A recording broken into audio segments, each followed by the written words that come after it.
Mesdames, Messieurs, bienvenue au programme de Walf TV FM. Votre émission Duel aujourd'hui va se consacrer spécialement sur les élections, les dernières élections locales sur l'ensemble du territoire national. Des élections locales qui sont appréciées diversement selon qu'on soit de l'opposition ou bien qu'on soit en tout cas de ce qu'on appelle Benno Bokk Yakaar, la mouvance présidentielle. Certains estiment que, en tout cas pour ceux qui sont du côté de l'opposition, estiment que la coalition Benno Bokk Yakaar a échoué malgré qu'elle ait remporté plusieurs collectivités locales, disons même la quasi-totalité des collectivités locales, mais en tout cas quand on est de certains observateurs qui sont du côté de l'opposition, comme je dis tantôt, estiment qu'il s'agit d'une victoire à la purus, c'est-à-dire une victoire qui est presque assimilée à une défaite. Est-ce le cas? Nous allons en parler tout à l'heure. Et un deuxième thème, en tout cas toujours dans le cadre des élections locales, nous allons essayer de voir les perspectives de ces élections locales. Qu'est-ce qu'il y a lieu de faire? Beaucoup de gens pensent aujourd'hui qu'il faut sanctionner ceux qui ont perdu, qu'il faut changer de Premier ministre, qu'il faut aller vers un remaniement ministériel, qu'il faut casser la moisse présidentielle pour tout refaire. Tout cela donc, est-ce que c'est le cas? Est-ce qu'on doit faire? Que doit faire le président Macky Sall, le président de l'alliance de la moisse présidentielle? Tout cela donc, nous allons en discuter avec nos invités qui sont aujourd'hui M. Cheikh Ndiaye, qui est le porte-parole de la candidate Mimi Touré. Comme vous le savez donc, il était le porte-parole de la coalition Benno Bokk Yakaar à Grand Yoff, donc porte-parole donc dans la même occasion de Madame Touré. M. Ndiaye, bonjour. Bonjour, c'est Georges. Alors, avec lui sur ce plateau, nous avons Cissé, qui est un des coordinateurs de l'Alliance 2014, qui est parti donc aux élections locales, mais eux, ils sont de la mouvance présidentielle parce qu'ils sont de Macky 2012. Mais pour aller aux élections locales, ils sont partis sous la bannière de l'Alliance 2014. Monsieur Cissé, bonjour. Bonjour, Georges. Alors, je resterai avec vous, M. Ndiaye, vous êtes le porte-parole de la candidate Mimi Touré. Comment expliquez-vous votre défaite à Grand Yoff? Bon, merci beaucoup, Monsieur Nesta, Georges, de nous avoir donné l'opportunité de discuter de l'après-élection. Je crois que pour nous, nos résultats ou l'explication de nos résultats doit être également lue en prenant en compte la victoire de Taxawu Ndakaaru de Grand Yoff au plateau. Finalement donc, la lecture la plus juste de mon point de vue, c'est que les Grand Yoffois, les Dakarois se sont prononcés dans une écrasante mesure pour porter leur choix à la personne de Khalifa Sall. Pense-t-il qu'il a plus ou moins en tout cas réalisé un bilan qui est favorable. Et donc, voter contre Taxawu Ndakaaru était considéré par les populations comme sanctionner la gestion, la bonne gestion de Khalifa Sall. Et donc finalement, les populations se sont prononcées pour accorder encore une fois leur confiance à Taxawu Ndakaaru par la personne de Khalifa Sall. Il y a naturellement chez nous des causes internes qui sont liées au fait que nous n'avons pas aussi, en tout cas de la part de certains responsables, travaillé la proximité que nous voulions faire, c'est-à-dire le rapport direct avec les populations de manière générale. Deuxièmement, il y a eu également certains comportements qui sont des comportements qui nous ont poussés à la défaite ou au découragement de certaines franges de la population de Grand Yoff. Il en est, on peut citer la distribution du riz à 24 heures ou 48 heures de l'élection locale. Qui a distribué ce riz-là? Comment dirais-je, le frère de la première dame, en l'occurrence Adama Faye, qui a voulu bien faire, parce que c'est de son habitude que de porter assistance aux populations de Grand Yoff, mais à 48 heures de l'élection, cela a eu véritablement des conséquences, parce que les uns en ont eu, les autres n'en ont pas eu, parce que ça devrait être un processus. Les gens ont cru que ça devrait être fait en une journée et que c'était terminé. Et tout cela, parmi d'autres facteurs, n'est-ce pas, ont contribué à la défaite que nous avons. À vous entendre parler, le Premier ministre Mimi Touré n'a pas joué un rôle, en tout cas direct, dans sa défaite. Vous savez que pour qui avait suivi l'actualité de notre parti le dernier semestre de l'élection, aucun observateur sérieux n'attendait à ce que l'Alliance pour la République puisse partir sur une même bannière. Tout le monde s'attendait à avoir plusieurs listes, pour la bonne et simple raison que l'ambiance politique était une ambiance très délétère. Mais Madame le Premier ministre, quand même, de par sa stature, de par son leadership, a réussi à réunir tous les responsables autour de l'essentiel et à travailler à ce qu'on est parti, n'est-ce pas, sous la bannière de Benno Bokk Yakaar. Premièrement. Deuxième élément, elle s'est mobilisée, n'est-ce pas, elle s'est donnée corps et âme, de façon à ce que chaque responsable soit mis dans les conditions de victoire. Troisièmement également, elle a pu, de par probablement son parcours, aller à l'encontre des populations de Grand Yoff, des catégories socio-professionnelles, n'est-ce pas, de toutes les couches sociales au niveau de Grand Yoff. Et les résultats ont démontré également que notre parti s'est massifié, notre parti a consolidé sa dynamique d'expansion, et tous ces facteurs politiques font en sorte que, malgré la défaite, son apport a été considérable dans la massification d'un parti. Et la vie d'un parti jeune comme le nôtre d'ailleurs doit être lue à l'aune de sa progression. Avons-nous progressé par rapport aux résultats que nous avons obtenus, ou avons-nous régressé? Et voilà, si on analyse les résultats de cette manière-là, il y a de quoi quand même se féliciter d'un tel résultat pour un jeune parti qui est l'Alliance pour la République. Très bien, M. Ndiaye. M. Cissé, vous aussi, vous êtes de la mouvance présidentielle, mais au lieu de vous ranger derrière Benno Bokk Yakaar, vous avez choisi d'aller sous la bannière de l'Alliance 2014, et vos résultats aussi ne sont pas si fameux que ça. Vous savez, nous ne nous attendions pas à gagner des communes. Nous sommes partis parce que, si vous vous souvenez bien, depuis 2013 ou 2012, nous répétons à qui veut l'entendre que Benno Bokk Yakaar est une escroquerie politique. Et les faits nous ont donné raison aujourd'hui. Parce que, à voir ce qui s'est passé, Benno Bokk Yakaar a toujours travaillé contre le président de la République. Nous sommes la coalition qui est victorieuse du premier tour.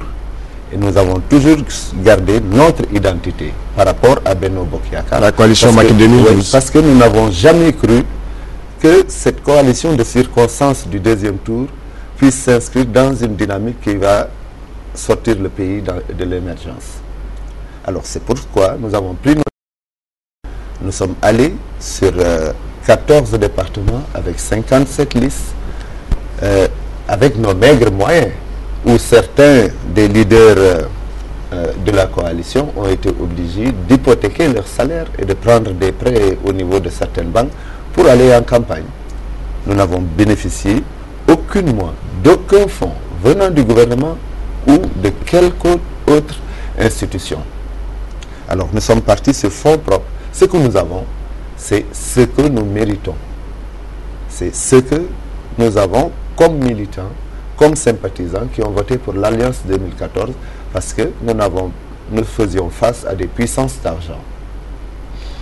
Alors, donc, partant de cela, nos résultats sont des résultats qui sont honorables pour une coalition qui avait gagné au premier tour, qui a été délaissée, qui a été livrée à elle-même, qui s'est battue pour sortir de l'ornière et qui aille aux élections pour pouvoir engranger plus de 100 000 voix.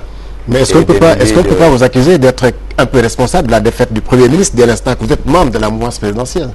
Mais on ne peut nullement être responsable de la défaite du Premier ministre. Aucun responsable de l'APR n'est venu voir les membres de la coalition Macky 2012. Sauf à part que Madame le Premier ministre, à qui nous avions porté sa candidature au niveau de Grand Yoff, mais au finish, on a enlevé tous les membres de la coalition Macky 2012. Alors, on ne peut nullement nous dire qu'on est responsable de quoi que ce soit. Voilà, M. Ndiaye, certains considèrent cette victoire-là parce que quoi qu'il en soit, vous avez perdu Grand Yoff, mais sur l'ensemble du territoire national, vous avez gagné. D'ailleurs, certains parlent d'une victoire à la Pyrrhus parce que c'est une victoire qui est un peu, qui a les allures d'une défaite. Est-ce que vous êtes d'accord? Bon, je ne peux être entièrement d'accord à une telle lecture pour la bonne et simple raison qu'on analyse sur la base des résultats. Et si l'on s'en fie aux résultats déjà provisoires, vous venez de le dire, si on prend les 602 collectivités locales, plus de la moitié nous revient. Alors, pour une coalition ou pour un parti dont l'avènement a pris naissance en 2012, c'est le contraire qui aurait apparu comme étant une défaite. Mais globalement, quand même, on peut se satisfaire de ces résultats, compte tenu du fait que l'alliance n'a pas partout fonctionné. Les uns sont partis sous différentes coalitions. Et donc, mais à l'arrivée, quand on prend de manière correcte la coalition Benno Bokk Yakaar, n'est-ce pas, on peut se satisfaire quand même globalement de ces résultats. Maintenant, le seul problème que nous avons et qui peut un peu pousser à une analyse sérieuse, c'est qu'on a perdu des villes d'une certaine importance. Ça n'a jamais fait l'ombre d'un doute de la victoire de Idrissa Seck et de sa coalition. Mais le cas de Dakar surtout est un cas d'école, c'est un cas spécifique parce que c'est aussi la capitale du Sénégal. C'est presque, je ne vais pas dire la moitié de l'électorat, mais c'est une zone extrêmement importante dans l'électorat du Sénégal de manière générale. Et là, nous avons connu un revers. Et naturellement, une capitale est toujours le lieu des rouspètes, des jérémiades et des frustrations. Je crois que de ce point de vue, il y a là pour nous à analyser le message que le peuple nous a envoyé, surtout de Dakar, au-delà de la personne ou du choix de Taxawu Ndakaaru, d'aller véritablement vers leurs préoccupations, d'assainir nos rapports également. Je crois que M. Alassane l'a dit tout à l'heure.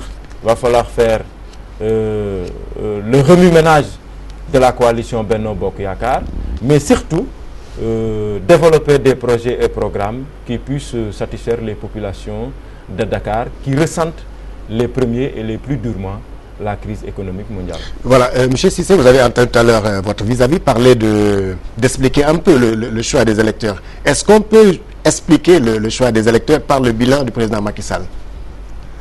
Mais oui, bien sûr, on peut l'expliquer parce que l'ascenseur social est en panne et les résultats économiques ne suivent pas. Les Sénégalais sont fatigués et ils ont démontré parce que c'est une élection à mi-mandat et une élection à mi-mandat a une incidence sur le plan national. Et les Sénégalais ont voulu envoyer un message au président.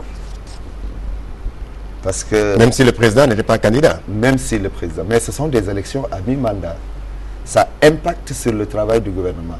Si le gouvernement avait bien travaillé, s'il y avait un bien-être au sein des populations, on ne serait pas dans cette situation. J'ai entendu mon vis-à-vis dire que Benno Bokk Yakaar a gagné.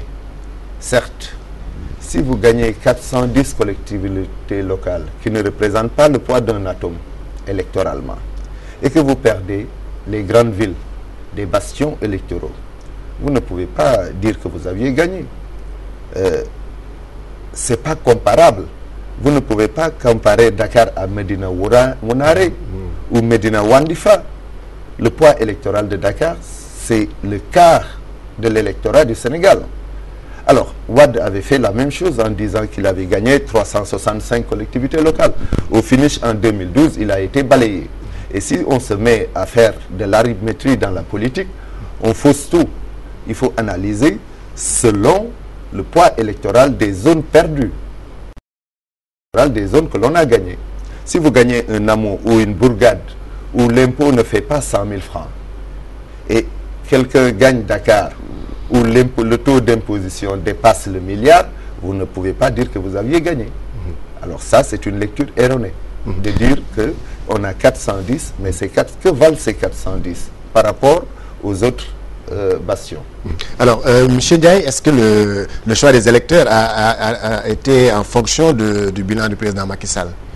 On ne peut pas le dire entièrement, pour la bonne et simple raison que quand on analyse surtout la victoire de Taxawu Dakar dans la presqu'île, on se rend compte que ce poids ne correspond ni à l'envergure de l'homme, n'est-ce pas, ni au bilan qu'il a réalisé. Les gens, pour leur écrasante majorité, se sont prononcés sur la base, effectivement, des réalisations que le maire a eu à faire et qu'il pensait naturellement mériter un second mandat au niveau de la ville.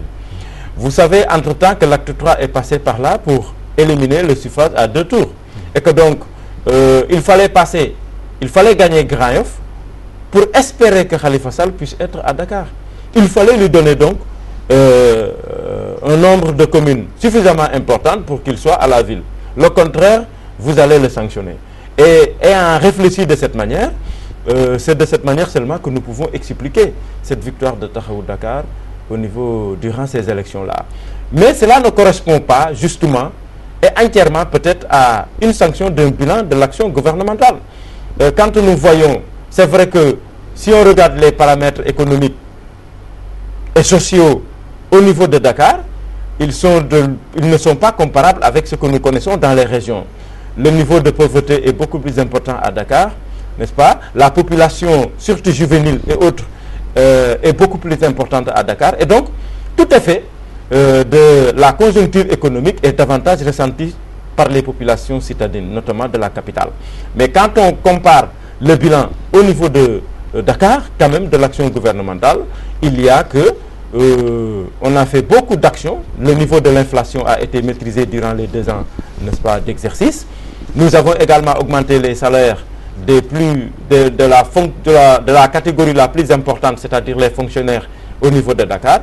Nous avons également diminué le coût des loyers, surtout dans des zones comme des Grand Yoff qui sont des cités dortoirs. Et donc, il y a eu beaucoup de réalisations. Malgré tout ça, ça ne s'est pas répercuté sur le vote des Sénégalais. C'est ce que je dis, parce qu'il y a un maire quand même. Il suffit de faire le sondage pour un peu se faire l'idée que les gens quand même ont apprécié le travail de... Et donc, il fallait le reconduire et ils l'ont reconduit. Cela, compte tenu des actions que nous avons faites et qui sont des actions quand même fort louables.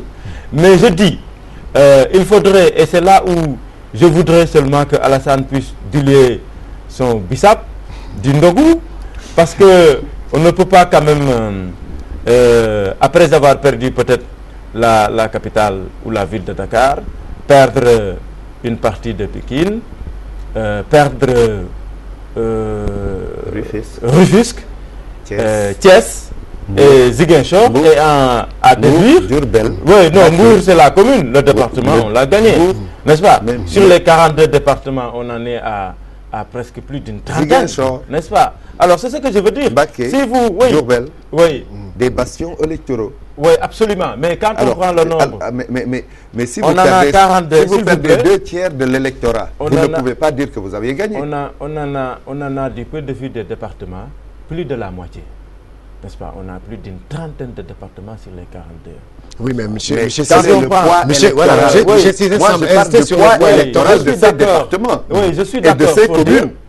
Je suis d'accord pour dire, on ne peut pas, quand bien même on a perdu certaines villes de poids électoral extrêmement important, en déduire effectivement que oui, on est à une élection à mi-mandat et que si par exemple on suivait le processus de 2017, on serait battu. Moi je crois qu'il faudrait lire les résultats que nous avons. Quelque part, la coalition n'est pas partie unie durant ces élections. La famille également de l'Alliance pour la République n'est pas partie unie dans différentes zones. On a eu plusieurs listes.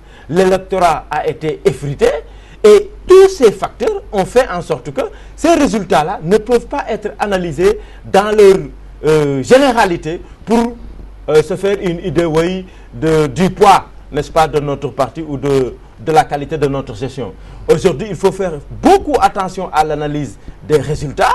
Aujourd'hui, si, par exemple, Taxawu Dakar a gagné avec des pans de l'AFP, des pans du PIT, des pans de la LD, qui sont dans l'action gouvernementale, qu'est-ce qu'on a sanctionné positivement, qu'est-ce qu'on a sanctionné négativement? Voilà le problème qui se pose. Oui, c'est voilà l'escroquerie dont on parlait. Parce que vous ne pouvez pas, des hommes et des femmes qui siègent à la table du gouvernement tous les jeudis et qui ne parviennent pas à s'entendre sur un minimum pour aller aux élections locales, mais ces gens-là sabotent l'action gouvernementale, sabotent l'action du président de la République. Et ça fait plus de 2 ans qu'on alerte là-dessus, mais personne n'avait vu venir. Maintenant, vous voyez, avec cette élection-là, vous avez des listes à Ndakaru, vous avez d'autres listes dans d'autres communes, dans d'autres départements, qui ont perdu le gouvernement, qui ont fait perdre le pouvoir là, et ces listes-là proviennent des membres du gouvernement. Et on est allé même jusqu'à avoir des ministres du gouvernement créer leurs propres listes parallèles et autres. Mais si vous regardez bien à l'analyse, sur les 602 collectivités locales, il y a 1700 listes. Et sur ces 1700 listes, dans 477, l'APR a eu 2 ou 3 listes parallèles. Qu'est-ce que cela veut dire? Mais il faut analyser cette situation où l'APR se rebelle contre son président, où l'APR est devenue la première force de l'opposition. C'est ça l'analyse qu'il faut faire.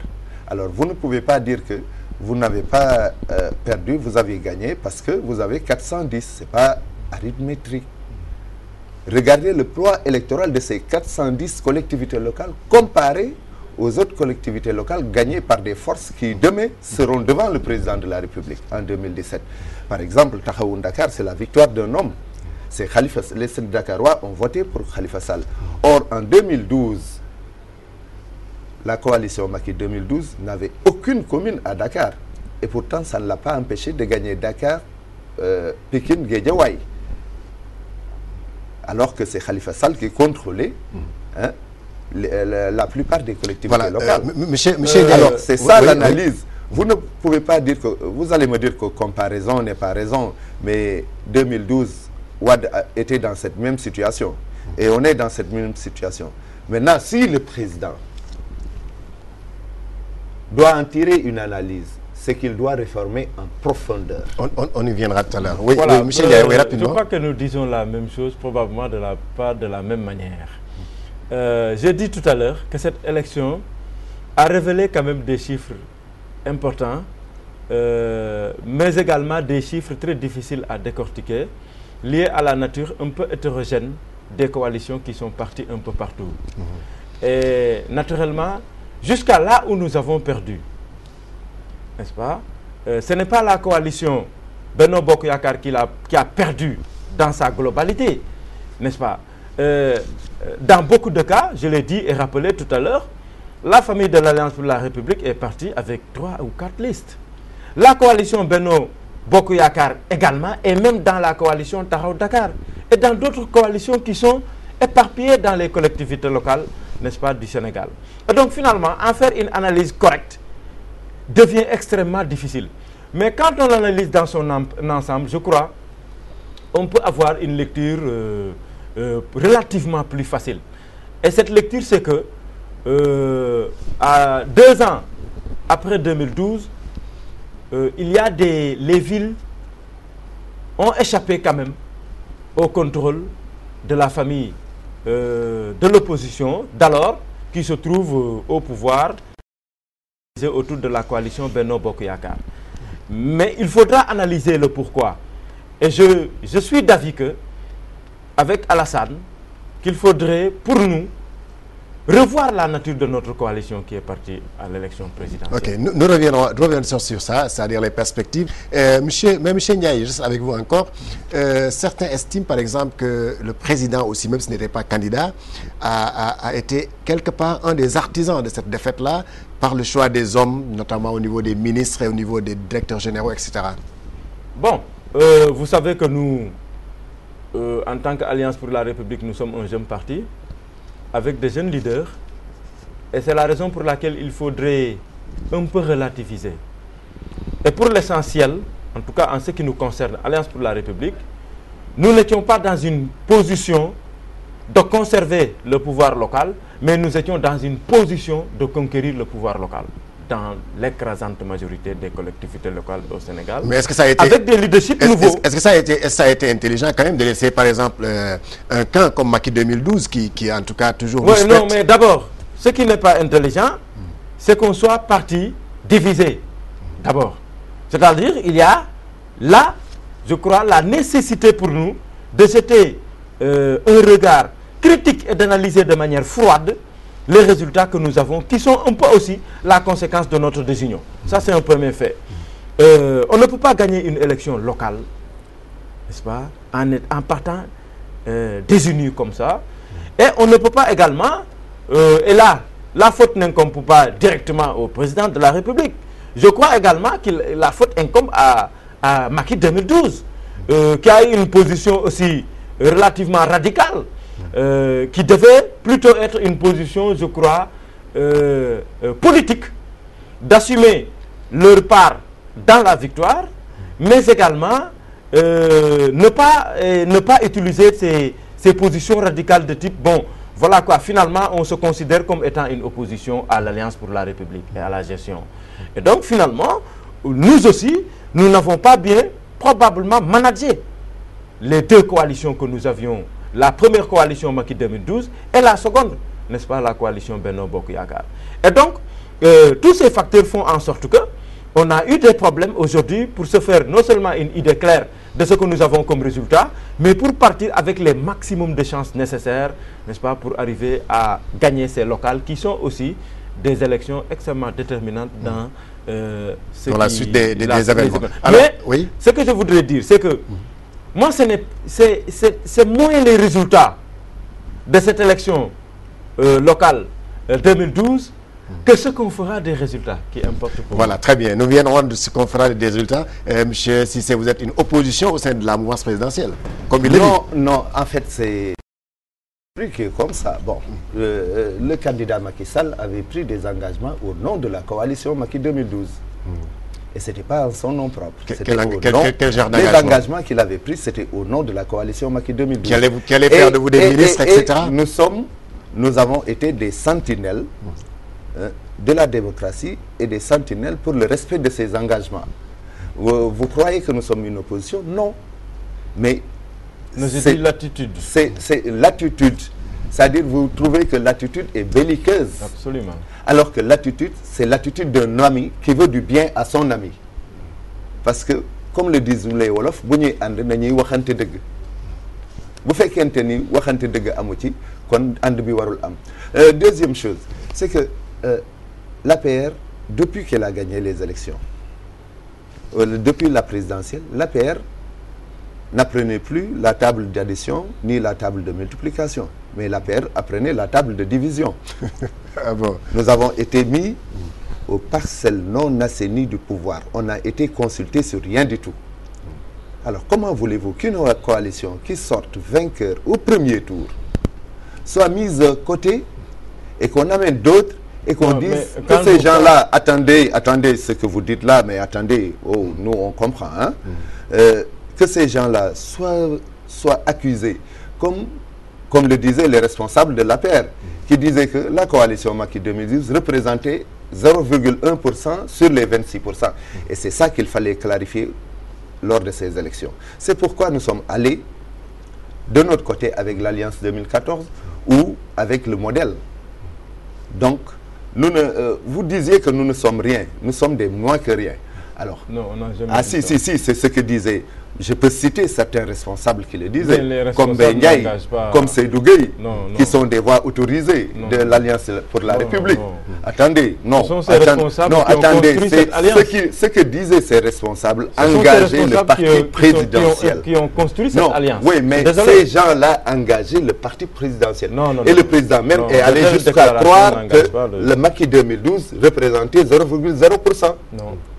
Comme quantité non négligeable. C'est comme ça qu'on nous a toujours tenu. Alors que nous défendions des positions politiques et des positions de principe.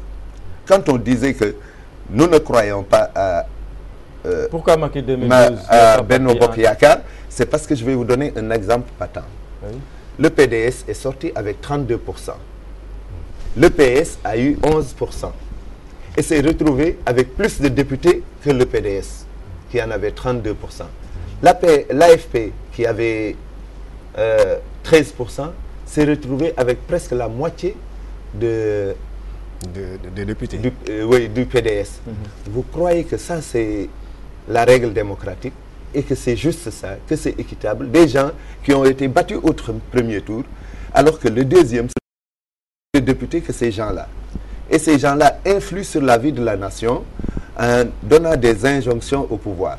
Vous pensez que c'est sérieux, puisque l'APR est devenue minoritaire à l'Assemblée nationale? Alors, pourquoi avions-nous battu campagne, nous? Pour servir des gens que les Sénégalais ont envoyé au tapis et que l'on fasse revenir par l'auvent? Si c'est ça de la politique, ben, on n'a qu'à faire autre chose, mon cher. Moi, je crois que, dans le fond, je crois que nous partageons cette analyse. Dans la forme, non. L'attitude de Macky 2012, je crois que n'a pas été une attitude qui a rendu service au président de la République. Pourquoi? Parce que ils ont dit qu'ils vous alertent depuis un an. an. Nous avons dénoncé l'état congénital de Benno Bokk Yakaar. Je ne vous ai pas coupé, monsieur. Oui. Alors, je dis tout à l'heure, quand on revoit son analyse d'ailleurs, il est dans la logique, et Macky 2012 dans son écrasante majorité, dans la logique de partage de pouvoir. Et le président de la République ne se trouvait pas dans la logique de partage de pouvoir. Ah bon? Voilà. Il a dit, on a gagné ensemble, on gère ensemble. Le partage arithmétique que vous avez, non, je ne vous ai pas coupé. C'est pas un partage? S'il vous plaît, M. Alassane. Et la courtoisie de me laisser... Oui, allez-y. Alors, je dis, vous étiez toujours dans une logique de partage du pouvoir alors que le président ne se trouvait pas dans cette dimension-là. Et les faits nous ont donné raison. À chaque fois, à travers vos sorties, vous avez demandé des postes de ministres, des postes de directeurs généraux, etc., n'est-ce pas? Et donc, le président était ailleurs. Le président était dans la dynamique de rassembler les Sénégalais, n'est-ce pas, autour de l'essentiel, autour de la gouvernance commune, pour amener les transformations sociales profitables à tous. Alors, maintenant, dans le fond, moi je suis d'accord avec l'analyse de Alassane, pour la bonne et simple raison que une coalition aussi, il faut qu'il soit une coalition dans les principes, mais également dans les objectifs. Je m'explique. On ne peut pas être dans une coalition où les gens jouent contre les autres, n'est-ce pas? Et pendant presque tout le temps, l'Alliance pour la République est la seule force qui défend son programme et son leader. Les autres sont dans la spectative, recherchant strapontin et pouvoir, pour après se retourner contre nous, n'est-ce pas, ayant utilisé l'appareil que nous avions obtenu. Et je crois que, à l'analyse, le message qui doit ressortir et qu'on doit tenir compte lors de ces élections locales de 2014, c'est qu'il faut une autre alliance, n'est-ce pas, qui soit aussi la résultante de cette élection locale-là, par rapport à ceux qui ont l'envie de faire quelque chose avec le programme du chef de l'État, et pour tous ceux qui ont l'envie de faire autre chose en redessinant sur la base des calculs que nous avons pouvoir par rapport à la présidentielle 2017, qu'ils puissent être dans l'opposition et que l'on arrive justement à assumer, n'est-ce pas, la gouvernance. Il faut que l'Alliance pour la République et les partis qui sont décidés à aller avec elle puissent assumer le pouvoir. Il faut qu'il puisse me dire dans quel communiqué de Macky 2012 il a vu qu'on demande des postes de députés ou de ministres et autres. Je vous renvoie il n'y en a pas. Vous m'avez posé la question. Vous ne trouverez jamais, parce que c'est moi-même le permanent de Macky 2012. C'est moi qui envoie les Vous ne pouvez pas me poser la question et répondre à ma place. Vous ne trouverez jamais un communiqué où Macky 2012 a dit donnez-nous temps, donnez-nous temps. Non. Vous ne pouvez pas me poser la question. Nous avions revendiqué en même temps que l'APR les 26%. Ah voilà, vous venez. Non, c'est les 26% voilà, que nous avons, que l'APR disait que c'était sa propriété, que nous avons dit que non, vous étiez en train de dire que c'est une copropriété. C'est une copropriété, parce que nous étions co-acteurs de l'élection présidentielle. Mais vous n'avez pas demandé de nous ne sommes pas des souteneurs. Non, attendez, nous ne sommes pas des souteneurs. Nous n'avons jamais été souteneurs. Nous sommes des co-acteurs. Et la première fausseté, c'est quand le président de la République dit la patrie avant le parti. Combien de ministres de l'APR il y a dans le gouvernement? Si vous dites que c'est pas un gouvernement... Non, attendez, vous avez dit que c'est pas un gouvernement de partage. Vous avez le PS, vous n'avez pas compris. Vous avez l'AFP, vous avez l'ALD, vous avez le PIT, vous avez le FSDJ, BJ. Si ce n'est pas un partage de gâteau, c'est quoi ça? Non, vous n'avez pas, non, attendez, si ce n'est pas un partage de gâteau, dites-moi c'est quoi? Vous n'avez pas compris. Nous avons... attendez, quand on disait la patrie avant le parti, mais ceux qui sont dans le parti sont des Baïla Mounangue ou des Sénégalais? Non, vous n'avez pas Non, compris. non, non, il faut me répondre La à cette question. patrie, Si ceux vous me qui sont posez dans la les question, alors dans vous les me partis, laissez le temps de sont répondre. nuls. Rapidement, voilà, Alors, laissez les répondre. Moi, je rapidement. crois que la patrie, avant le parti, c'est une haute vertu, n'est-ce pas? Un appel à une réalité concrète que le président a voulu véhiculer. Que dans tout ce que nous faisons, acteurs politiques, n'est-ce pas, de la vie nationale, acteurs économiques, que nous puissions mettre les intérêts de notre nation au-dessus de nos intérêts. Voilà, nous allons la transition est donc toute trouvée pour passer au second thème, en tout cas à la seconde partie de cette émission, Duel. Aujourd'hui, donc, il reçoit M. Alassane Cissé, qui est membre de l'Alliance 2014, qui est l'alliance de la coalition Macky 2012. Avec lui sur ce plateau, nous avons M. Cheikh Ndiaye, qui est le porte-parole de la coalition Benno Bokk Yakaar à Grand Yoff, donc le porte-parole de la candidate Mimi Touré. Donc, dans cette deuxième phase, donc, nous allons aborder toujours les élections, mais quel enseignement tirer de ces élections, quelles conséquences, puisque M. Cissé, il y a des gens qui commencent à dire il faut que le Premier ministre démissionne, elle a perdu. Vous êtes parmi ces gens-là? Non. Ni Macky 2012, ni l'Alliance de 2014 ne demandent la tête du Premier ministre. C'est au président de prendre ses responsabilités. Pour nous, le premier laboratoire du gouvernement, c'est la présidence de la République. C'est là où se concocte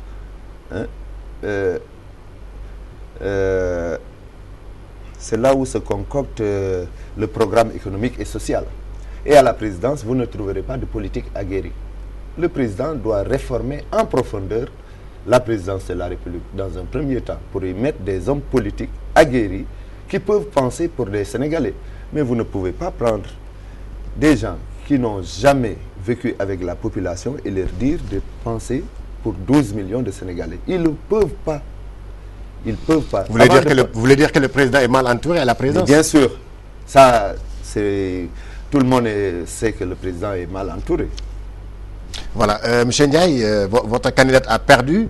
En tout cas, beaucoup de gens, je dirais même certains membres de la paire, parce que j'ai entendu certaines voix autorisées, comme les enseignants qui disent qu'il faut que Mimi démissionne.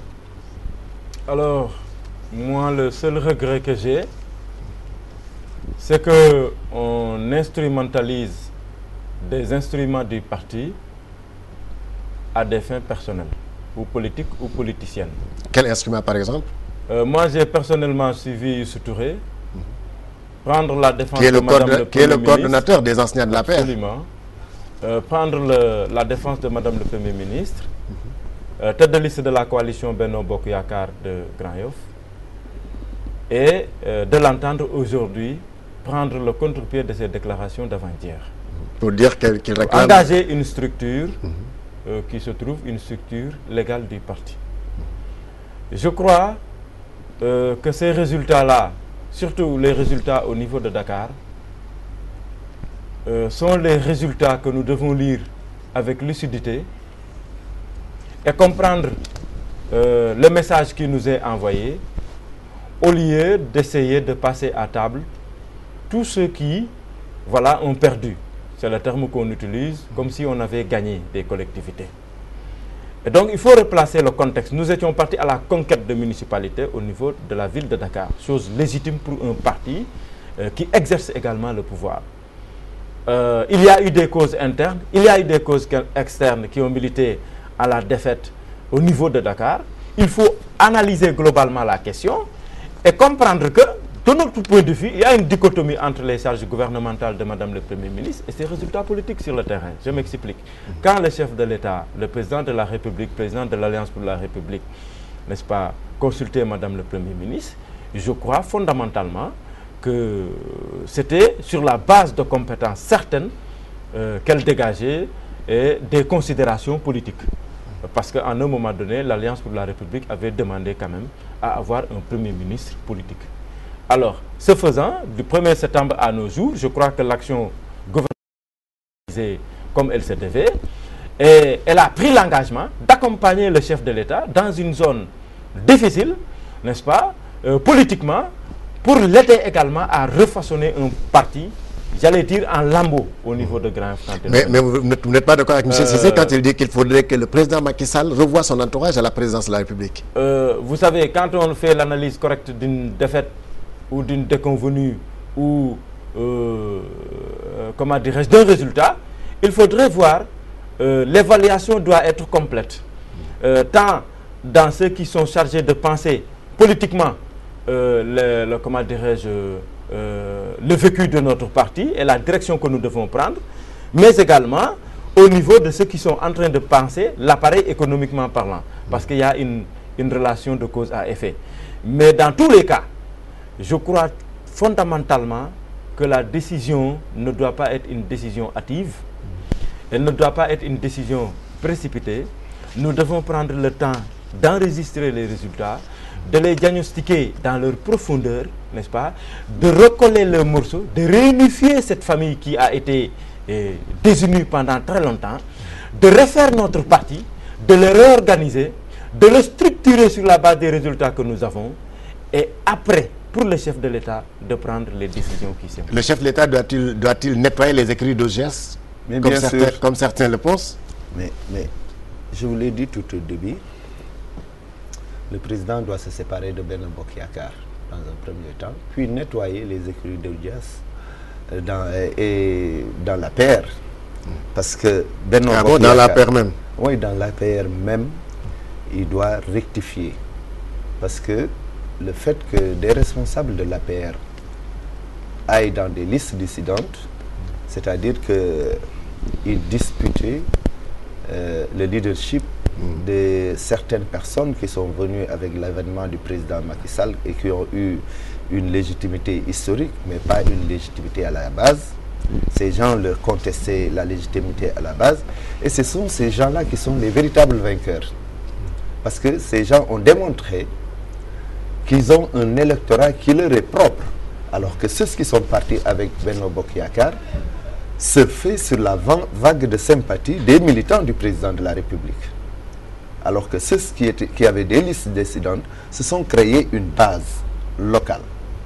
Et ce sont eux les grands vainqueurs de ces élections.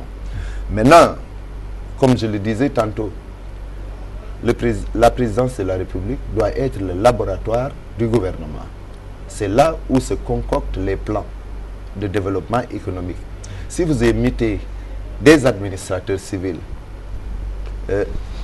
qui n'ont jamais vécu avec la population, ou des gens que vous aviez pris de l'extérieur, tant en Europe ou en Amérique, et qui ne connaissent même pas la réalité sénégalaise, qui sont déconnectés de la réalité. Vous leur dites de vous concocter un plan, là le gouvernement va au fond. Voilà, vous dites que vous n'êtes pas pour la démission du Premier ministre, mais est-ce que certains disent qu'il faut punir ou sanctionner ceux qui ont perdu? Je dis, je ne suis pas pour la démission du Premier ministre, mais c'est au président de prendre ses responsabilités. C'est au président de faire une lecture des résultats et de prendre ses responsabilités. Êtes-vous pour la sanction de ceux qui ont perdu? Mais en démocratie, quand on perd, on se met à côté. Et on va travailler à la base. Mais on n'insiste pas. Monsieur Ndiaye? Alors, moi je crois que ça c'est une lecture fausse, d'abord. Parce que la démocratie, c'est un concept qui nous est venu d'ailleurs. Et je crois qu'on est en politique. Il l'a dit tout à l'heure en disant que depuis 2012, l'Alliance pour la République a appliqué la table de la division. Et si on continue sur cette même lancée, on ne doit pas continuer sur il a dit c'est l'opération. Voilà, justement, l'opération de la division. Et cette division consisterait à dire, on va passer à table tous ceux qui ont échoué. Alors qu'il ne faudrait pas oublier une chose fondamentale, c'est que ce sont les Sénégalais également qui se sont prononcés pour dire, voilà ceux en qui nous avons confiance pour gérer nos collectivités locales là. Et donc, tous ceux qui sont partis, excepté ceux qui sont partis défiant l'autorité du parti, naturellement, parce que pour ceux-là, il va falloir appliquer la discipline du parti.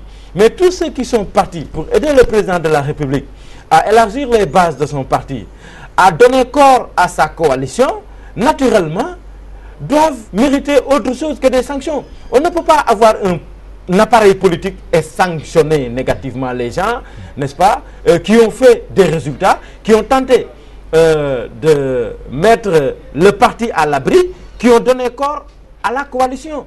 Il faut faire comment dirais-je, il faut faire l'analyse correcte de la situation pour ne pas entrer dans des erreurs. Parce que justement, on gère une masse, et cette masse s'est comportée, c'est vrai, différemment, mais pour qui voudrait réunifier et lire ces résultats pour que demain nous puissions rebondir d'un bon pied, je crois que l'attitude la plus sereine serait d'abord de réconcilier la famille avec elle-même, surtout pour nous de l'Alliance pour la République, de revoir les choses qui ne marchent pas, de restructurer notre parti, mais également de revoir cette coalition. Je crois que le message lui a été aussi l'envoyé pour revoir cette coalition qui, en réalité, ne fonctionne pas dans la plus grande partie de sa frange. Oui, Monsieur Cissé, en 93, le PS, à l'époque, avait perdu Dakar et a été battu 7 ans plus tard, en 2000. En 2009, Wade avait perdu Dakar, a été battu 3 ans après, en 2012. En 2014, Macky a perdu. Est-ce qu'il ne doit pas avoir peur pour 2017? Bien sûr, en faisant la bonne lecture. Mais s'il pense qu'avec 410 localités gagnées, ils peuvent gagner en 2017, ça c'est un problème. Mais il y a mon ami Dien qui veut dissocier, qui veut dissocier la fonction de ministre, qui est une fonction éminemment politique, et l'action politique. Parce qu'en disant qu'on ne doit pas sanctionner pour sanctionner, Jean-Marc Ayrault, en France, après les élections cantonales et autres, quand le Parti socialiste a perdu, lui et son gouvernement ont démissionné. Donc vous ne pouvez pas dire que les élections locales ne vont pas impacter. Non, j'ai pas dit. Mais si, parce que si vous voulez dire que vous étiez à l'assaut de bastions socialistes ou autres pour conquérir le pouvoir local, mais il y a eu plusieurs listes qui sont allées pour conquérir le pouvoir local, mais pas des listes qui sont des listes du pouvoir.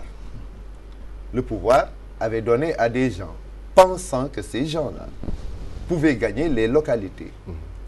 Et ces gens-là occupaient des fonctions éminemment politiques. Alors, vous ne pouvez pas dire qu'on ne doit pas sanctionner quelqu'un parce qu'il a échoué. Mais celui qui a gagné, est-ce qu'on ne doit pas le sanctionner positivement? Mais si vous laissez ceux qui ont perdu et ceux qui ont gagné dans un même attelage gouvernemental, vous pensez que ça fait désordre. Ça fait désordre. Vous ne pouvez certains vont dénier, attendez, certains vont dénier à certains de leurs collègues ministres leur légitimité. Et ça pose problème de cohérence gouvernementale. Vous ne pouvez pas non, attendez. C'est sur ce que vous avez parlé. Parce que vous voulez me faire comprendre que la fonction de Premier ministre n'a rien à voir, ou la fonction de ministre n'a rien à voir avec la fonction, avec les élections locales.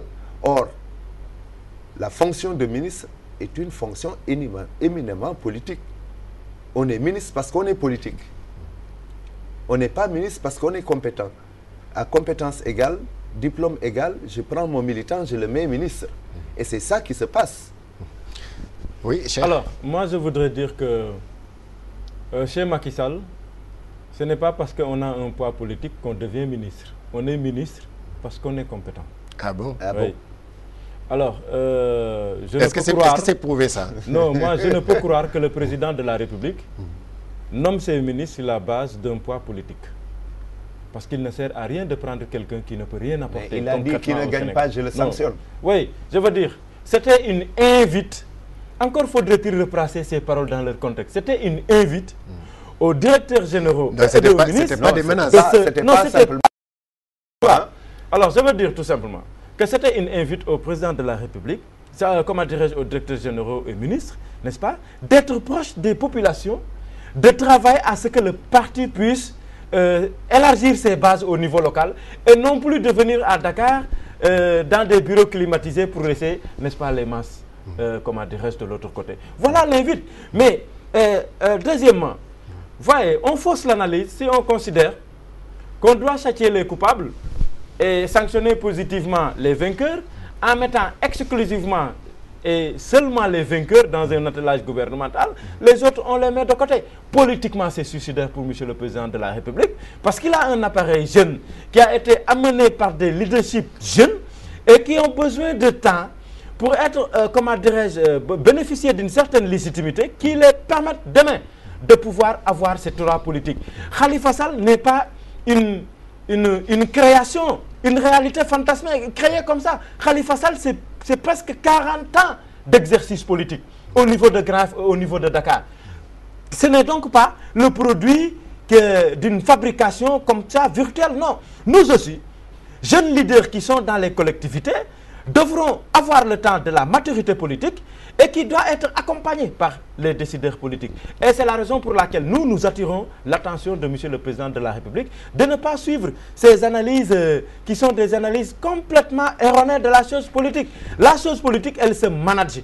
Elle se manage froidement, avec un calme, mais elle ne se décrète pas avec un coup de bâton ou avec une hache ou un coupe-coupe, parce que ce qu'il est devenu aujourd'hui, la station dans laquelle aujourd'hui elle se trouve, est le résultat des travaux, n'est-ce pas, de notre travail que nous avons fait pour se dépendre et répandre, j'allais dire, étaler les bases de notre parti, ce qu'il y a, comment dirais-je, donné le pouvoir. Merci. Et donc, finalement, moi, la lecture que je voudrais qu'il fasse de ces élections, c'est que naturellement, le message du peuple est extrêmement important. Par rapport à ce qui reste, ces élections peuvent être considérées comme des élections de mi-mandat, mais il faudrait qu'il fasse très attention par rapport aux résultats qu'il a, à la nature de la coalition qui est partie, n'est-ce pas, à la nature des leaders qu'il a eu au niveau des zones locales et de toutes les autres zones pour amener les réponses qu'il faut. Voilà, rapidement, en une minute, M. Cissé. Oui. Alors, l'ancien président Wade avait fait le tour du pays pour dire qu'il s'agit d'un référendum pour ou contre Macky Sall. A-t-il réussi son pari? Non, je ne pense pas. Le président Wade voulait simplement influer sur le vote des Sénégalais. A-t-il réussi? Non, mais en partie parce que nous avons perdu des bastions électoraux. Oui, M. Ndiaye, le président Wade a-t-il réussi son pari? Non, pas du tout. Je crois que les élections locales de 2014 ont révélé que Wade et le PDS tout de même. Voilà, le temps qui nous était imparti donc est terminé. Merci chers téléspectateurs et auditeurs de Walf TV FM d'avoir suivi ce numéro de duel qui recevait aujourd'hui M. Cheikh Ndiaye, qui est le porte-parole de la coalition Macky, porte-parole de la coalition Benno Bokk Yakaar à Grand Yoff, porte-parole donc de la candidate Mimi Touré. Et en face de lui, il y avait M. Alassane Cissé, qui est membre de Macky 2012, mais aussi de l'Alliance 2014, hein, qui sont partis aussi aux élections. Ils sont tous membres de la mouvance présidentielle. Nous étions donc, mesdames et messieurs, en train de décrypter les leçons du scrutin des élections locales. Vous avez entendu les deux positions. Ils sont tous...